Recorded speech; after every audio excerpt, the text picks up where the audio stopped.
Vincent ko, ganito pala tratuin si Bea sa harap ng fans. Maraming netizen ang nagbigay ng kanilang opinion sa ginawa ng billionaire businessman na si Vincent ko sa kanyang girlfriend na si Bea Alonzo na mag-date sila kamakailan sa isang concert. Matatandaan kamakailan lang, opisyal na kinumpirma ni Bea ang relasyon nila ni Vincent, nakilala bilang tagapagmana ng malaking supermarket chain na Pure Gold. Sa isang panayam, sinabi pa ni Bea na hindi sobrang obvious naman daw ang kanilang relasyon ni Vincent dahil sa mga kumakalat na larawan at video nila sa social media.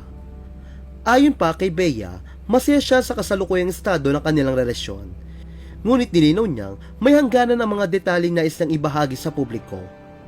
Isa sa mga dahilan ng pagiging pribado ni Bea ay ang trauma mula sa mga kontrobersyang pinagdaanan sa nakaraang relasyon, partikular sa kanyang ex-fiancé na si Dominic Roque na naging sentro ng matinding usapan sa social media. Ani Bea, I think it's very obvious that we are together. Yes, I'm very happy, and I think that's all I can share. The most beautiful things are the ones that are kept private, and I like to keep it that way.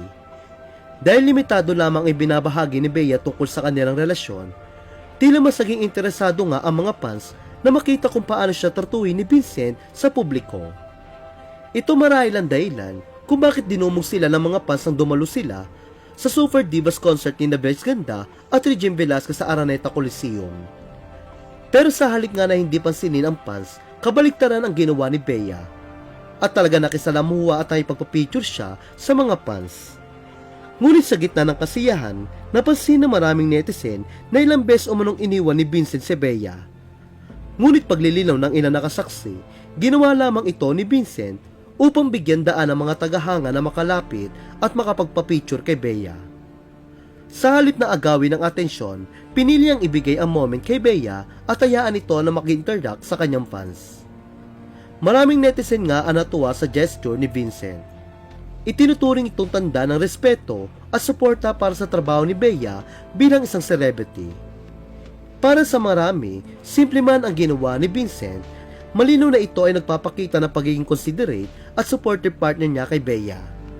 At dahil dito, umaasa ang marami na siya na nga talaga ang the one para kay Bea. Komento pa ng ilang netizen.